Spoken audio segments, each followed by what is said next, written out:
Ouvir o padre Júlio Lancelotti explicar o que é caminhar com pessoas em situação de rua pela Oscar Freire, a Via do Luxo em São Paulo, é um exercício bem difícil. Porque se você tem o mínimo de humanidade, você sente empatia pela dor que eles sentem ao perceber o nojo de quem larga um sorvete no meio para não ter que olhar na cara deles. Mas se você não tem humanidade, você é posto frente a frente com esse fato. O nosso convidado do Conversas com o Meio está há mais de 40 anos nessa luta e continua forte, sereno e inabalável. Tanto que sua luta virou lei. As cidades não podem mais ter uma arquitetura que hostilize os pobres. Bolsonaro, claro, tentou vetar, mas Padre Júlio venceu. Eu te convido agora a entender o verdadeiro sentido da palavra dignidade, com Padre Júlio Lancelotti. Vem.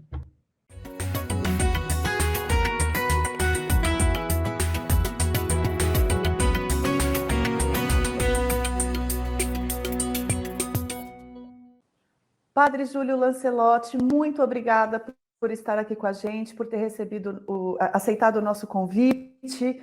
Boas-vindas.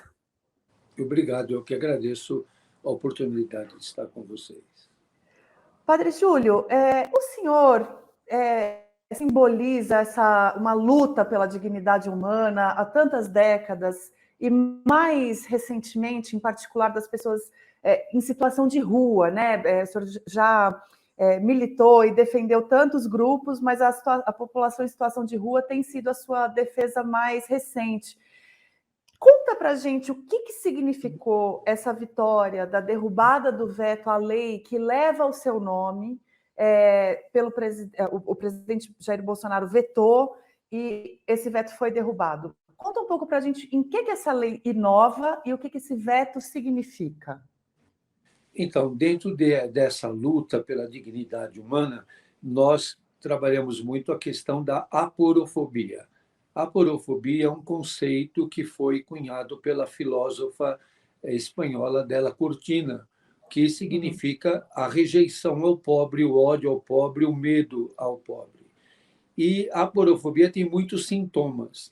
Um sintoma da aporofobia é a intervenção hostil na arquitetura, que são pedras pontiagudas, lanças, ferro, todos os obstáculos, como gotejamento de água, óleo, tudo aquilo que é para repelir a pessoa de determinados espaços.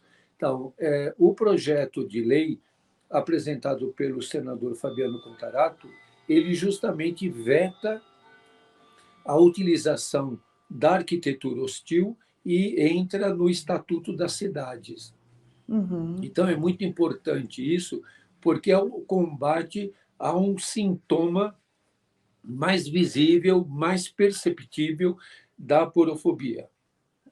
Não resolve tudo, mas dizer, a gente vai vetar que tenham pedras pontiagudas embaixo do viaduto ou de uma biblioteca municipal que nós conseguimos retirar recentemente, mas nós temos que tirar as pedras que estão dentro de nós e que também obstaculizam a proximidade e a convivência com as pessoas em situação de rua. Justamente porque a utilização dessa arquitetura hostil, ela é mais do que um mecanismo de afastar, né? Ela representa algo muito profundo do sentimento que se tem com essa população, né? De querer não só afastá-los, mas machucá-los, né, padre? É isso que o senhor percebe nessa hostilidade?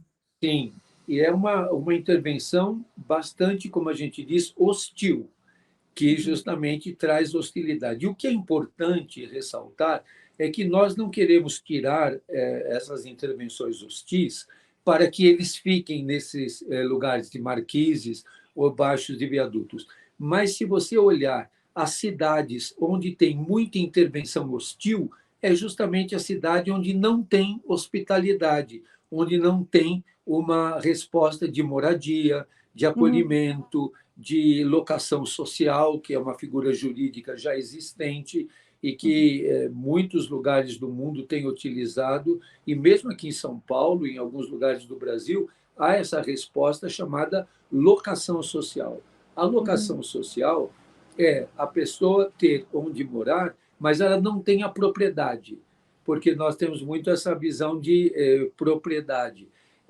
Ele tem o direito de morar, embora aquele local não seja dele, seja por um tempo indeterminado, e ele paga uma taxa de 10% daquilo que ele é capaz de ganhar. Então, é uma forma de mitigar a ausência de moradia, porque é preciso que haja uma renda básica, é preciso que haja uma proteção social para que as pessoas possam, dentro desse sistema que nós vivemos e que é o sistema histórico hegemônico, esse capitalismo neoliberal, de que as pessoas tenham como sobreviver e não vivam uma vida de descarte, porque quem está na rua está descartado, não tem acesso à água potável, não tem acesso à higiene, não tem acesso à alimentação, não tem acesso, como eu disse, um fator que chama muita atenção, à água potável, nem para Sim. tomar remédio, nem para o asseio, nem para se dessedentar. Então, é uma situação de descarte muito grande. E os sinais, as intervenções hostis na arquitetura, elas são um sintoma. Então, elas têm que ser vetadas para que os municípios encontrem respostas de acolhida, como a locação social que nós dissemos. Eu acho isso me dá uma deixa muito importante para a minha próxima pergunta, para tentar compreender um pouco esse sintoma, né? A aporofobia, que foi um termo que cunhado pela espanhola, como o senhor mencionou, mas aqui no Brasil foi popularizado pelo teu emprego do termo, né? Em que ela difere dos demais preconceitos, né? Existe, inclusive, um projeto de lei para tornar a aporofobia um crime equivalente ao racismo, à homofobia. Explica um pouco para a gente o que é essa fobia, afinal. Então, a Adela Cortina mesmo coloca no seu livro, que se chama Aporofobia, que foi publicado agora em português pela editora Contracorrente, ela coloca: todos os estrangeiros são bem-vindos na Espanha, desde que eles tenham dólares ou euros. Os refugiados, os imigrantes, não são bem-vindos. Ninguém pode dizer que a Espanha seja hostil ou que o Brasil seja hostil aos turistas.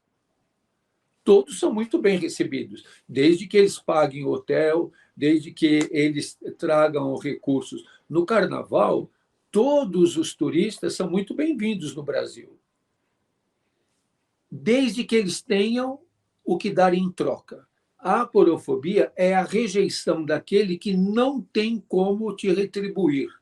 Então, você vai acolher o refugiado, por exemplo, os venezuelanos que vêm para o Brasil, ou os bolivianos, e não têm como retribuir, eles não trazem recursos para se hospedarem em bons hotéis, em resorts e outras coisas, eles são repelidos. Então, nesse caso, por exemplo, os que a gente diz refugiados urbanos. Quem são os refugiados urbanos? A população em situação de rua, porque ninguém os quer por perto, ninguém os aceita.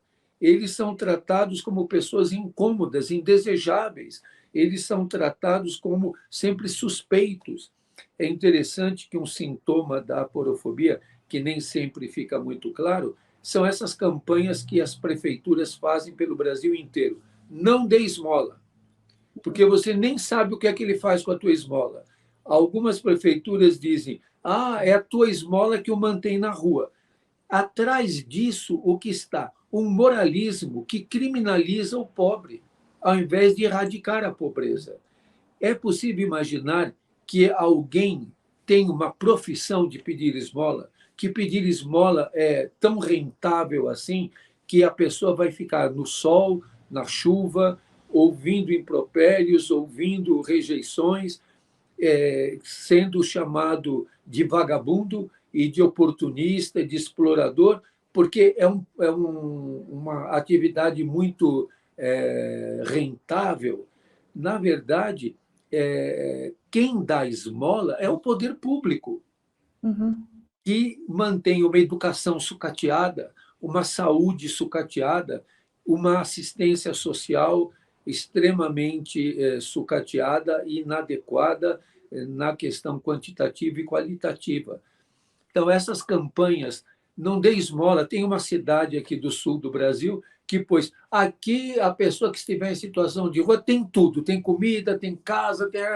não dê esmola. Não é verdade. A população em situação de rua aumentou, o IPEA coloca um aumento de cerca de 40% da população em situação de rua no Brasil. Só aqui na cidade de São Paulo, segundo a Universidade Federal de Minas Gerais, são 42 mil pessoas. Não. Grande parte dos municípios brasileiros não tem 42 mil habitantes. Uhum. Então, dizer, está na rua porque quer, isso é uma situação muito simples. Eu sou brasileiro, eu estou no Brasil porque eu quero. Eu podia ter nascido na Suíça, na Dinamarca, na Finlândia, sei lá onde. Eu estou aqui porque eu quero. Então, há determinações históricas, étnicas, há determinações de classe. Hoje, todos nós sabemos que quem nasce em São Paulo, na cidade de Tiradentes, por exemplo, que é na Zona Leste, tem menos perspectiva de vida do que quem nasce nas áreas nobres da Zona Sul. Sim, exato. Isso se Mas, repete no Rio, em Recife, em Belo Horizonte. mas o senhor acredita que via uma lei que criminalize a aporofobia, é possível educar, humanizar as pessoas que carregam esse preconceito? O senhor acha que é via punição que se educa, ou isso é só mais um instrumento? Como é que o senhor acha que se muda essa cultura da aporofobia? O marco legal, ele é um instrumento, ele não Uhum, o eficaz completo. Por exemplo, eu sempre digo, não tem uma lei que te obrigue a amar. uhum, Você nunca vai ser obrigado a amar, mas você é obrigado a não ser racista. uhum, E isso é uma questão legal. uhum, Racismo é um crime inafiançável. Você não é obrigado, por lei, a aceitar a diversidade, mas você não pode manifestar homofobia. Existe uhum, um limite que a homofobia é crime. Então, acho que nós temos que ter, temos na vida social determinados parâmetros legais que, como, por exemplo, essa questão da liberdade de expressão. É liberdade de expressão. Então, liberdade de expressão, eu destruo a outra pessoa e digo, na minha liberdade de expressão. Então, há limites legais que estão na filosofia do direito e que vão colocar como é que se dá a convivência social. Então, uhum, a convivência social não pode ser misógina. Eu não posso manifestar, pela minha liberdade de expressão, propostas homofóbicas ou uhum, racistas. Como a sociedade hoje se organiza de uma determinada forma, que grupos neonazistas e neofascistas têm limitações. O chamado Estado Democrático de Direito não permite que determinadas coisas sejam veiculadas ou sejam insufladas ou sejam incentivadas. Então, nesse uhum, sentido, a criminalização da aporofobia não é uma criminalização no sentido de uma pena criminal, mas de uma pena administrativa, que a pessoa uhum. possa. É um processo educativo. Você Sim. vê, no Brasil, nós temos um Estatuto do Idoso. Será que é Uhum, possível que tem que ter um Estatuto do Idoso para não maltratar os idosos? Para que ninguém abandone o idoso? Nós temos uhum. um Estatuto da Criança e do Adolescente. Será possível que nós tenhamos que ter um Estatuto da Criança e do Adolescente para E que é as possível, né? crianças não sejam torturadas, não sejam maltratadas, não sejam negligenciadas. Então, o parâmetro legal, ele é um processo civilizatório no sentido de colocar organização jurídica e uma segurança jurídica. Senão, nós não precisaríamos ter Constituição. Sim. Né? Agora, Padre Júlio, o senhor está, como eu falei, né? Acho que são mais de 4 décadas, né? Realizando trabalhos humanitários. O senhor já viu todo tipo de desigualdade, de desrespeito, de desamor. O senhor acha que a sociedade brasileira piorou? Ou a gente só está vendo mais desses episódios lamentáveis porque há mais visibilidade para populações que a gente sequer considerava antes? O que o senhor tem sentido? Eu acho que a nossa convivência social se complexificou e se complexificou nas relações que se estabelecem, nesse próprio sistema meritocrático, nesse racismo estrutural que nós vivemos. Nós não chegamos ao que chegamos de repente. Nós chegamos por uma série de circunstâncias históricas de desenvolvimento que fomos tendo, de escolhas que fomos fazendo. Uhum. Por exemplo, o Brasil é um dos últimos países do mundo a aceitar a libertação dos escravos. E Uhum. nós continuamos ainda contestando que tenha havido uma libertação dos escravos. O Brasil é um país que tem a maioria da população negra. E, no entanto, o parlamento, o judiciário, não mostra isso. O Brasil é um país que tem mais de 50% da população feminina. E, se você olha também o legislativo, o executivo, o judiciário, as mulheres não estão representadas majoritariamente, nem nas empresas. Então, nós temos uma história racista, machista, patriarcal, que foram construções históricas que fizemos. Eu acho que hoje nós temos o que não tínhamos há 20 anos atrás, há 15 anos atrás, as redes sociais. Uhum. Hoje, imaginar que o nível de comunicação, estarmos fazendo uma live como essa, quanto tempo que se pode fazer essas coisas? Hoje existe comunicação instantânea. Quando eu era adolescente, estava no seminário, no interior de São Paulo, quando eu queria ligar para minha mãe, eu usava um telefone de manivela que tinha que pedir para a telefonista e ficar 4 horas esperando para a ligação ser feita. Hoje Uhum. eu posso falar em tempo real, em Pequim, em Moscou, em Nova Delhi, em Londres. A gente pode falar em tempo real com as pessoas em todos os lugares do mundo, coisa que não acontecia.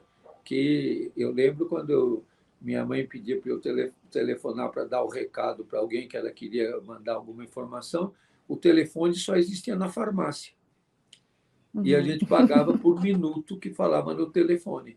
E estava escrito lá, seja breve. E quanto custava o minuto que a gente tinha que pagar. Então, ter telefone era um luxo, como Sim, era um luxo era ter geladeira. propriedade, né? Uma linha telefônica era uma propriedade, né? Tinha que Era uma declarar no imposto. propriedade, que era quanto tempo deixou de ser. Né? Então, eu acho que hoje as informações são tão instantâneas em tempo real, e nós estamos chegando agora no 5G, que vai tornar as realidades mais virtuais. Uhum. Nós estamos saindo do fake news para os deepfakes. Uhum. Então, sabemos que os deepfakes são elementos extremamente complexos e difíceis. Então, eu acredito que essa complexidade de relacionamento, de informações, de proximidade e distância que a gente vai vivendo, vai tornando também um excesso de informações. A gente fica Uhum. sabendo de tudo instantaneamente e Inclusive de episódios de extrema crueldade, né, padre? exatamente.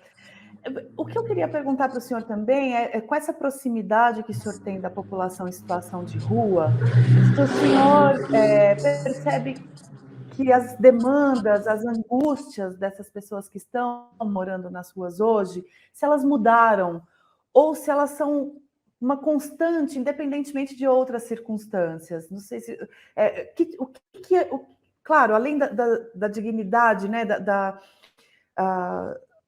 sobrevivência, o que consiste na angústia e na demanda de uma pessoa em situação de rua hoje que pode ser diferente do que era alguns anos atrás? Ou não, Eu ou é acredito sempre igual? que há coisas que são contínuas, como a solidão, a violência,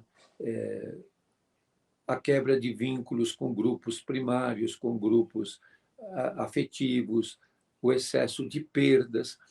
E eu acredito que hoje nós temos também uma grande hostilidade à população em situação de rua, e essa hostilidade é muito marcada pelo avanço do mercado e da especulação imobiliária. Certo. Hoje, as nossas cidades estão sendo sacudidas pela especulação imobiliária. Uhum. São Paulo é uma cidade sacudida pela especulação imobiliária. Sim, muitas cidades brasileiras passam por uma onda de especulação imobiliária. E a população em situação de rua é um inimigo número um que a especulação imobiliária vê. Quer afastá-los, quer que eles desapareçam. Você veja aqui em São Paulo, a prefeitura está cercando todas as praças.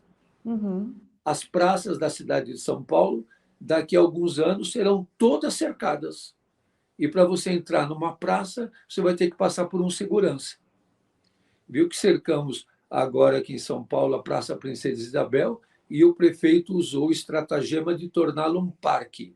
E quando você vai ver a legislação de parque, aquela área da cidade não se coaduna com a classificação de parque, mas a autoridade diz que lá é um parque. Então, cerca tudo, põe o guarda na porta e só entra quem for desejável e que estiver dentro do padrão que se estabelece.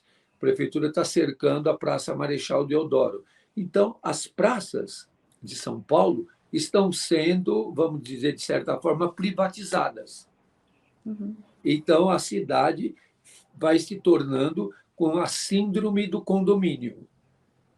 E cada um tem o seu espaço, e nesse espaço é homogêneo, só estão as pessoas que eu considero bem-vindas, e aqueles que não são bem-vindos, eles têm que desaparecer. Eles não podem ficar por perto, porque eles vão perturbar a segurança, a paz, eles vão trazer uma sensação de insegurança. Então, essa sensação, ela é nova, é deletéria, é forte, é letal, e é uma sensação que machuca muito. Eu ouço diariamente as pessoas em situação de rua dizerem a forma como me olhou, a forma como eu fui tratado. Sabe que nós fizemos há pouco tempo, também nós caprichamos na busca de evidência. Nós fomos com um grupo de moradores de rua na rua Oscar Freire, aqui em São Paulo. E fomos passear com os moradores de rua no Oscar Freire. Olha, é uma experiência assim, impressionante, a Uhum. rejeição. Nós, para terminar o nosso passeio pelo Oscar Freire, nós entramos numa sorveteria. Todos foram embora da sorveteria. Não Em ficou quantos ninguém vocês lá eram? dentro. Em quantos vocês eram, padre? Nós estávamos num grupo pequeno, eram umas 8 pessoas. Todos que estavam na sorvete abandonaram os sorvetes, e é uma sorveteria de grife, Uhum. e todos foram embora. Num outro momento, eu fui num restaurante, num bairro aqui de São Paulo, Tatuapé, e com Conheço bem. 3 irmãos em situação de rua. Eles me chamaram a atenção dizendo: olha, abandonaram os pratos cheios. As pessoas não comeram. Quando nós entramos e sentamos, até foi interessante que o dono da padaria-restaurante me viu e veio me cumprimentar, e até o morador de rua falou: viu, ele cumprimentou você, ele sequer nos viu. ele não percebeu as pessoas. E vários deixaram os pratos cheios de comida e foram embora, porque não conseguem conviver. Uhum. A rejeição é tanta, é tamanha. Em alguns lugares que nós entramos, nós fomos num shopping lá, nós fomos no shopping Higienópolis.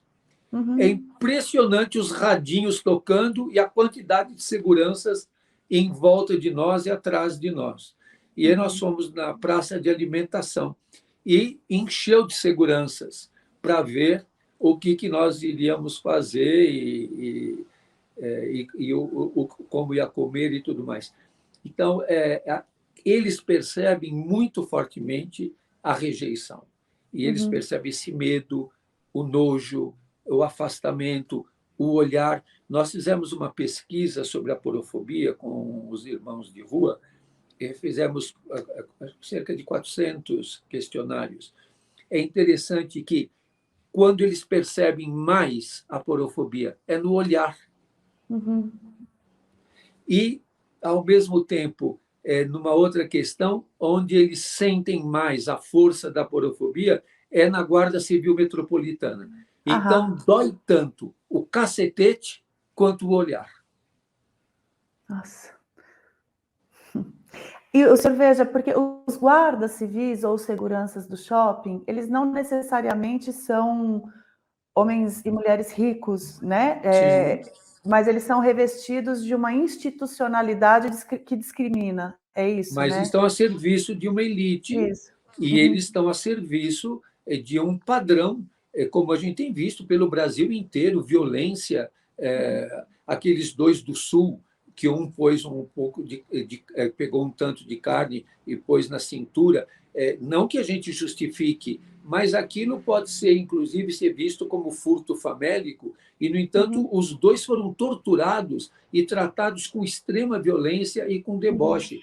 Tem uma mulher presa porque pegou um miojo para alimentar o filho. Então, nós vivemos uma situação dramática, e até é importante ressaltar aqui que a campanha da fraternidade, que a Conferência Nacional dos Bispos faz todo ano, e o ano de 2023 será sobre a fome.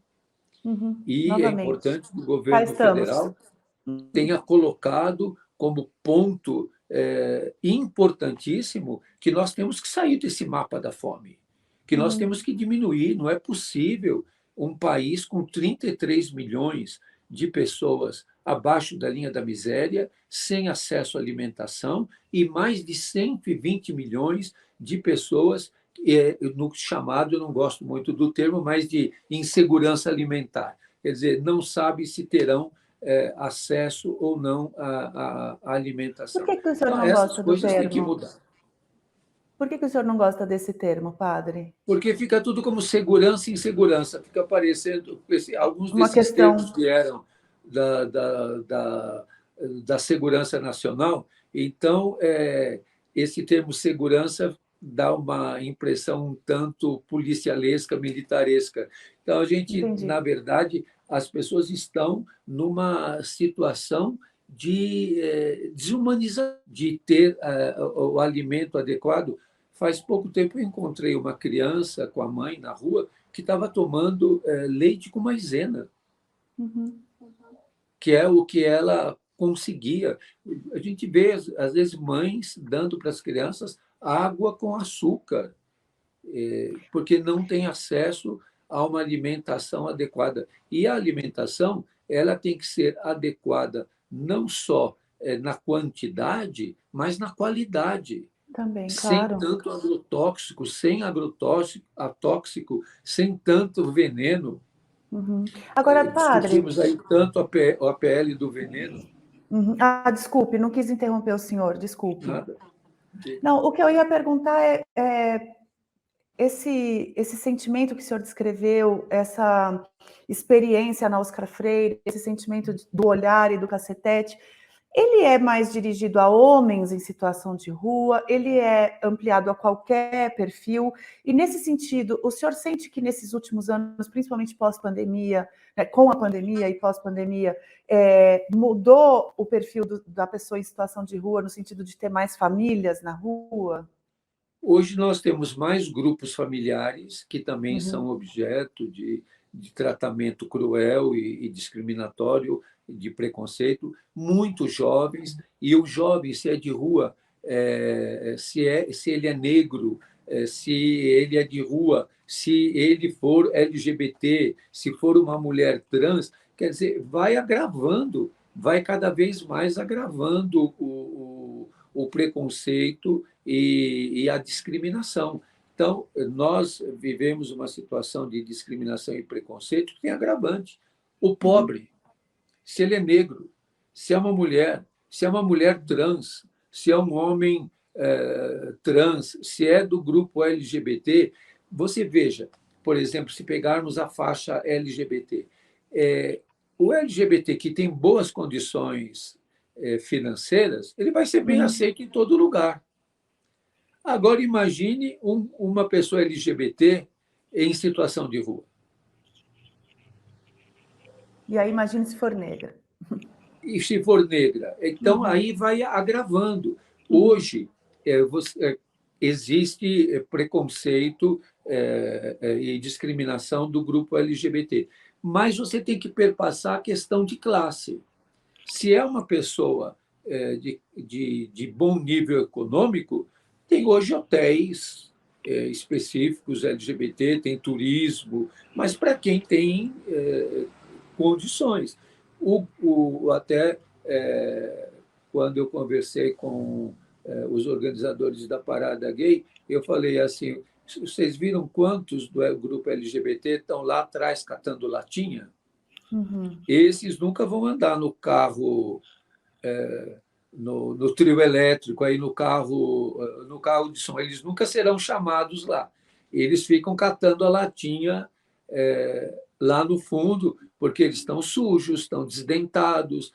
As mulheres trans estão com silicone industrial que desceu para o pé. Então, essa questão econômica e essa questão de classe, ela está presente em todos esses segmentos. Então, a gente não pode prescindir dessa questão e, nesse sentido, que a aporofobia se manifesta de uma maneira bastante cruel pela essa questão desse corte de classe, por essa Uhum. questão desse corte econômico. Como eu lembrei aquilo que diz a Della Cortina, todos os turistas são bem-vindos na Espanha e serão todos muito bem tratados, se tiverem euros ou dólares. Agora, o senhor é um dos pioneiros dessa luta pela população LGBTQIA+, dos portadores de HIV, e em especial no caso dos LGBT, houve um conjunto de leis, de avanços legislativos de proteção dessa população, né? Ou de equivalência de direitos, enfim. Esse avanço ele é sentido na ponta ali, nos mais vulneráveis, de alguma forma, ou a aporofobia acaba eliminando esses avanços que foram conquistados pela população LGBT? Eu acho que muitos avanços estão presentes e agora os LGBT pobres, os em situação de rua, eles não sentem tanto. Uhum. Eles são tratados ainda de maneira muito cruel, muito violenta. Você imagine uma mulher trans ou um homem trans em situação de rua, a dificuldade dele ter acesso a, por exemplo, hormonioterapia Uhum. ou ter acesso a ter a documentação com Nome social. o nome, a transformação do nome e a Uhum. resignação do nome e a questão de gênero. Então, são questões que nós temos que estar muito atentos, lançando mão da Defensoria Pública, do Ministério Público, de normas legais. Por exemplo, pegar um exemplo bem simples, Uhum. os centros de acolhida, que são os antigos albergues, hoje se chamam centros de acolhida para a população em situação de rua. Há centros de acolhida que não aceitam o nome social e não aceitam pessoas trans. Uhum. Então, uma mulher trans que vai de situação de rua, que vai para um centro de acolhida que atende homens, ela tem que usar um nome masculino, não pode usar os seus trajes específicos femininos, nem o seu cabelo, e nem nada disso. Ela tem que voltar a se travestir de homem. Então, Uhum, ainda há isso. uhum. Embora existe hoje norma legal de que todos têm direito de usar o nome social e de ser respeitado na forma como a sua identidade de gênero. Mas se é o pobre, se é uma pessoa negra, se é uma pessoa que está em situação de rua, quem é que vai respeitar? Não, claro. E aí, isso me traz para uma pergunta, até linkando com o que o senhor falou da especulação imobiliária. A lei que leva o seu nome, a Lei Padre Júlio Lancelotti, ela é uma lei de regulação de espaços públicos, evidente, porque você regular o espaço privado exige outro tipo de construção social que nós não temos, né? É, mas o nosso espaço, os nossos políticos, a nossa cabeça pública, né? Ela também, ela é muito oscilante, né, padre? Ela tem ali momentos de avanços progressistas e aí ela dá passos atrás, como esses últimos 4 anos, né? É, eu queria que o senhor me contasse um pouco historicamente como é que o senhor enxerga o tratamento de pessoas, de políticos mesmo, o tratamento de políticas públicas para as populações mais vulneráveis, para os direitos humanos. O que o senhor enxerga de momentos de avanço, de momentos de retrocesso, e o que esses últimos 4 anos representaram nessa história? Então, aí queria, em partes, ver isso. A cidade de Alfenas, no sul de Minas, foi a Uhum, primeira cidade brasileira a sancionar essa lei. E certo. lá na proposta de Alfenas, são espaços públicos e privados, Ok. que tem veto utilização da arquitetura hostil. A primeira capital brasileira, e os dois aconteceram na sexta-feira, no dia que foi derrubado o veto no Congresso Nacional. O Ótimo. prefeito João Campos, no Recife, também foi a primeira capital brasileira a sancionar a lei que veta a utilização de arquitetura hostil. Agora, a gente tem que ter uma diferença, por exemplo, eu tenho, não sei os juristas como vão ver isso, do que nós chamamos de espaço público e espaço privado. Pois A não. minha casa é um espaço privado.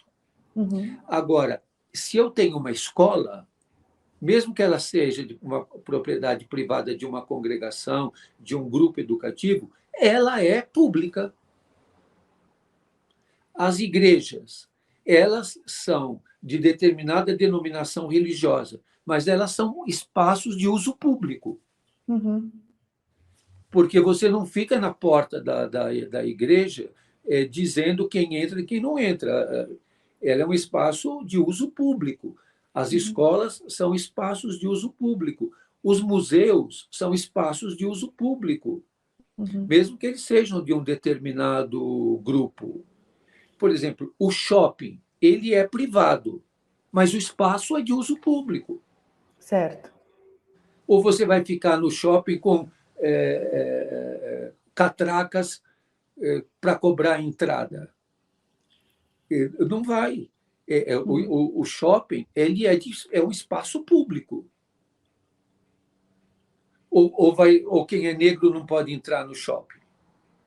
Ou quem é LGBT não pode entrar no shopping. Ou determinada faixa etária não pode entrar no shopping.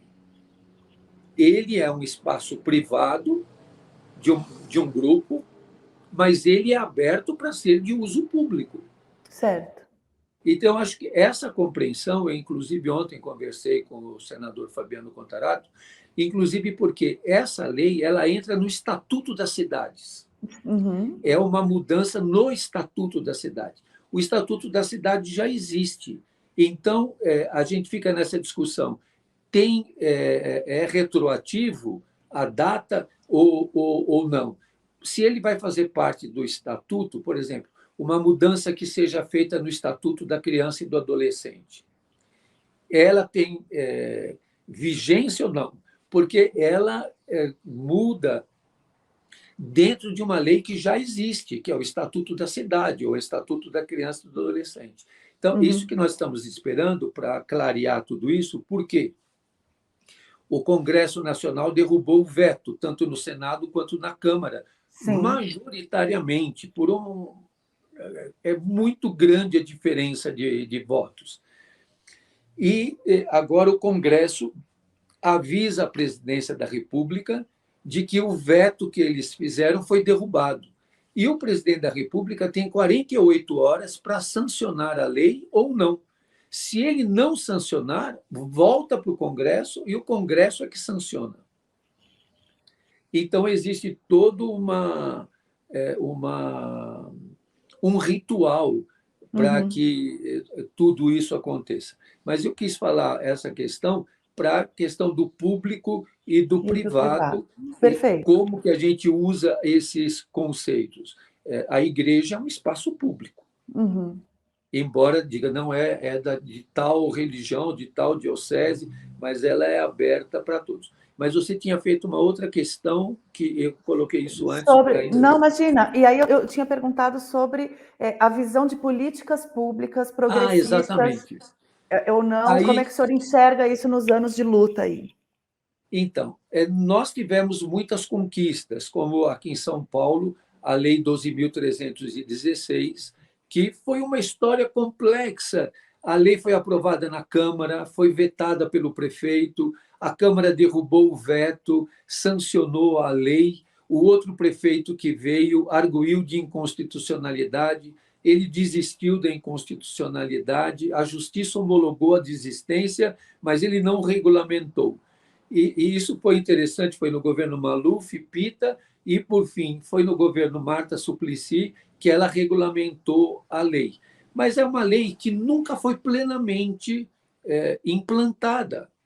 Qual lei é essa, padre? É Me a Lei ajuda a lembrar. 12.316, que é a lei que estabelece a política pública para a população em situação de rua em São Paulo. Perfeito. Assim como nos dois mandatos do presidente Lula, dos encontros que nós fizemos nos dois mandatos por 8 anos, ele veio sempre no Natal encontrar com os catadores e Uhum. a população em situação de rua, nós fomos elaborando com ele uma política nacional para a população em situação de rua, que Uhum. o presidente estabeleceu através de um decreto. Nós pedimos agora que no próximo mandato não seja um decreto, mas seja uma lei. Uhum. Mas o decreto, ele era passível das prefeituras aderirem ou não à Uhum. política nacional. E São Paulo, por exemplo, que aderiu à política nacional, mas não levou em conta, porque disse que a lei era de âmbito nacional e não levava à especificidade de São Paulo. Aí o que eu digo de que acontece? Quando a gente fala política pública, é um termo com o qual eu na velhice, fiquei com um pouco de dificuldade. Uhum. Porque, dentro do Estado capitalista neoliberal, a política pública para os pobres é manter a pobreza. Uhum. Porque são políticas de tutela. Por exemplo, o que está acontecendo aqui em São Paulo, hoje ainda eu estava pesquisando sobre isso. Uhum. 6 unidades da antiga FEBEM, que são Fundação Casa atualmente, Uhum. foram desativadas Certo. e foram entregues para a prefeitura para fazer residência para moradores, famílias, grupos familiares de pessoas em situação de rua. Uhum. A concepção arquitetônica é de um presídio de segurança Manteve. máxima, todo fechado para fora e tudo voltado para dentro. O que a prefeitura fez? Fez jardim, pintou a parede, pôs grafite, cortina. Só que as pessoas que estão indo para lá não estão conseguindo digerir aquele espaço. Alguns digerem, outros não. E esses espaços estão nas bordas das periferias da cidade, Uhum. sendo que a população em situação de rua acaba se concentrando mais nos centros urbanos. Então, a política pública ela teria que mudar a posição. Ela é pensada de cima para baixo e com a Uhum. população de rua tem que ser pensada de baixo para cima. E a Uhum. população de rua vai ter respostas adequadas se nós não fizermos para eles, mas fizermos com eles. Então, ninguém sentou com eles e perguntou: o que vocês acham disso? É o executor da política pública, que é o elaborador da política pública, que decide. A unidade da Fundação Casa, que ficou vazia, vai ser ótimo para ser moradia para pessoas em situação de rua. Então, eu acho que, nesse sentido, que a política pública acaba não sendo efetiva e o que o poder público faz? Põe a culpa neles. Ah, foram Uhum. eles que não quiseram. Ah, foram eles que não se adaptaram. Ah, foram eles que não conseguiram. A gente fez de tudo, ofereceu o lugar, pintou, pôs cortina, fez tudo, mas a gente em nenhum momento perguntou e proporcionou que eles participassem do processo de construção da Uhum. resposta. A resposta sempre é pensada nos gabinetes, é pensada pelos chamados técnicos, e eu sempre digo para os técnicos aquilo que dizia o Jung: você Uhum. deve saber todas as técnicas, mas diante de uma alma humana, seja humano. Uhum. Uhum. Padre, o senhor já sofreu, já foi vítima de um caso atroz de extorsão, já sofreu processos jurídicos, já teve aí teve uma sequência, né? Como é que o senhor compara ou entende a violência que o senhor sofreu por parte de grupos bolsonaristas nos últimos 4 anos, com outros ataques que o senhor sofreu ao longo da tua trajetória? O que está diferente ou não nesse grupo, nesses ataques? Olha, a dor sempre é forte, é duro e você às vezes é colocado numa posição que tudo que você falar para se defender vai ser usado contra você. Uhum. Então, eu tenho muito claro que se você está do lado dos indesejáveis, você vai ser indesejado também. Se você está do lado dos feridos, você vai ser ferido também. Se você está do lado dos que são agredidos, você vai ser agredido também. Então, é uma luta muito desigual. Por isso, sempre eu digo: eu não luto para vencer, eu luto para ser fiel até o fim. Uhum. Quem for olhar o meu caminho desses 40 anos, e a minha vida já foi revirada por todo mundo que quis revirar a minha vida. É a polícia, o Ministério Público, o Judiciário, a igreja, todo mundo já revirou minha vida como um saco de lixo que é jogado no meio da rua. Eu nunca mudei de lado. Eu nunca mudei de lado. Eu já estou esse mês fazendo 74 anos. Considero que eu estou entrando na reta final da minha vida e não vai ser na reta final que eu vou mudar de lado. Então, eu sei que estou do lado de quem vai perder. E Eu esse sei que estou do lado sentimento, de quem vai apanhar. o que é esse sentimento, padre? É de enxugar gelo? O senhor olha nos olhos, o senhor falou tão humanamente desse olhar nos olhos dos irmãos em situação de rua, dos irmãos LGBTQIA+. O senhor consegue manter alguma esperança? O que o senhor sente quando todo dia faz esse trabalho? Eu sinto que é uma luta histórica e que é uma luta que acontece na história. A luta não começou comigo e nem vai terminar em mim. Outros vão continuar lutando. Eu olho para pessoas que são muito importantes na minha vida e na história, algumas que eu conheci, outras que não. Por exemplo, um conhecido que morreu agora durante a pandemia, Dom Pedro Casaldáliga. Uhum. Ele morreu vivendo um momento de pandemia e num governo, num Estado, num regime que negava tudo que ele sonhou, tudo que ele profetizou, tudo que ele poetizou. Então, a nossa luta é histórica. Ele foi plantado como uma semente para continuar frutificando. Então, eu não tenho pretensão de ganhar nada, de vencer nada. Eu estou lutando a minha parte da luta enquanto eu viver. Uhum. E eu sei que serei derrotado muitas vezes. As incompreensões estão dentro da instituição que eu estou, que é a igreja, estão fora. Eu recebo muito ódio, muitas mensagens terríveis de ódio, que me chamam de herege, de comunista, todo dia me mandam uma mensagem, as piores possíveis, pelas redes sociais.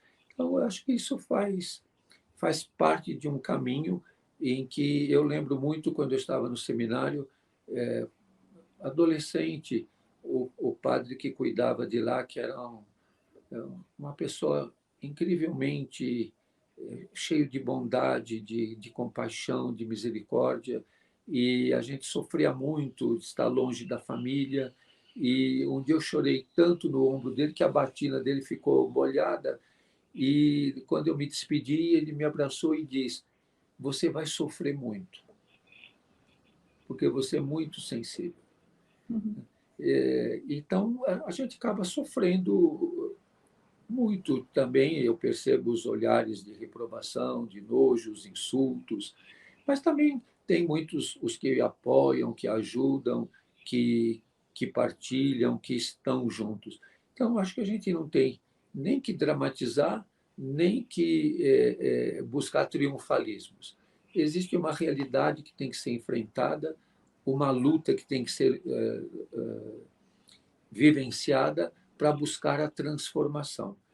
Eu não quero ter vivido em vão.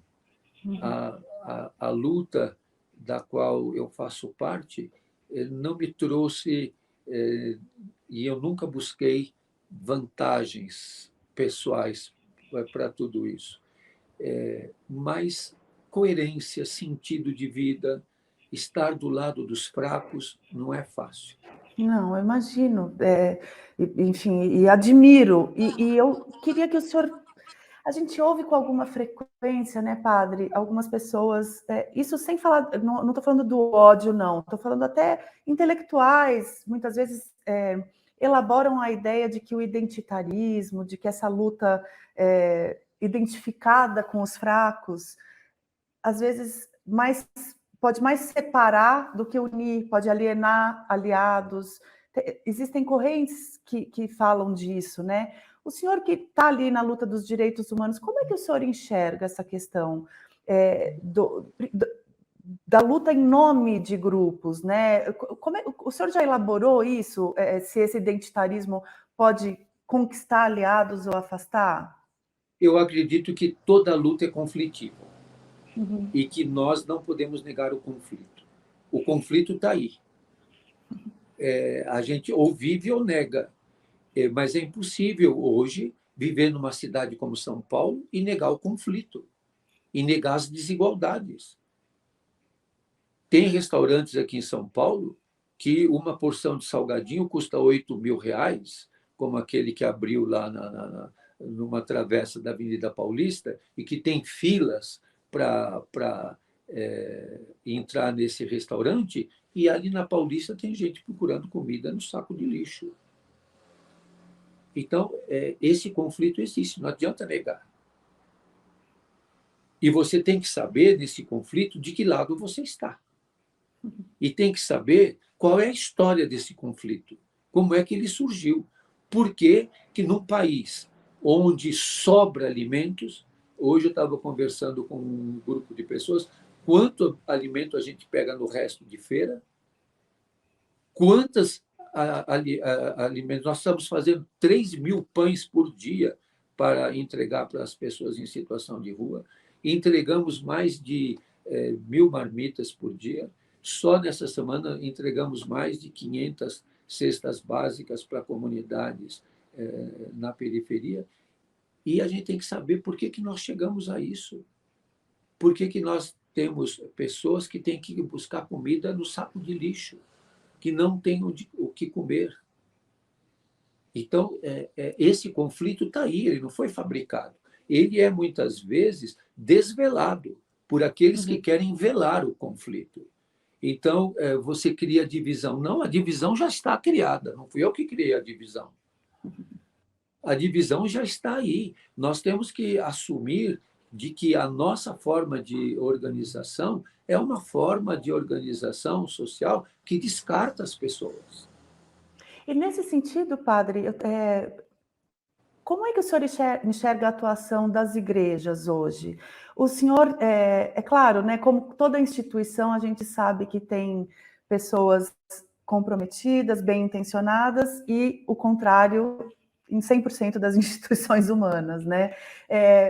Mas o senhor, sendo um membro de uma igreja e tendo essa convivência, como é que o senhor está entendendo o papel da religião e das igrejas hoje nessa luta aqui no Então, Brasil? eu penso de que as religiões, elas são um instrumento de humanização e um instrumento de estar ligado e responder a Deus.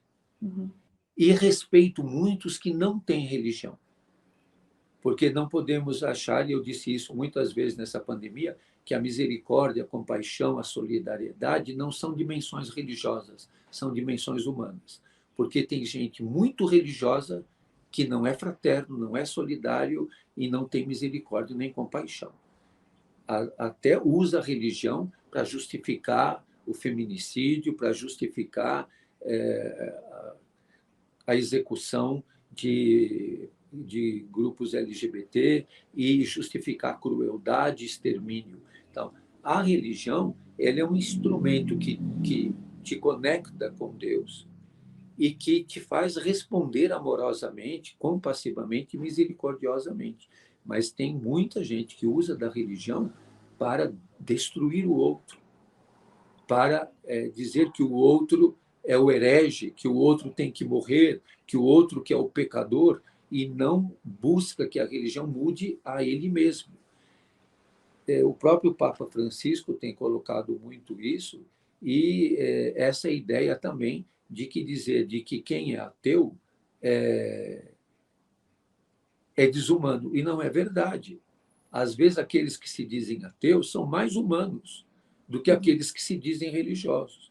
Eu sempre digo que o Saramago era ateu do Deus do Salazar, que muitos espanhóis eram ateus do Deus do Franco, como eu sou ateu do Deus do Bolsonaro. Uhum. Padre, para a gente encerrar, nós estamos aqui às vésperas do Natal, que é um período em que, sendo ateu ou não, as pessoas tendem a se abrir a um espírito mais solidário, mais de compaixão, né? Eu queria perguntar para o senhor o que é dignidade para o senhor? Eu diria que dignidade é ter o que comer, é ter água, é ter como se lavar, é ter sentido da vida, é ter alegria de viver, é poder comer com alegria. Outro dia eu vi um menino de 9 anos que nunca tinha visto uma pera. Ele não sabia o que era. Ele perguntou para os outros da rua: o que é isso? Ele não sabia o que era.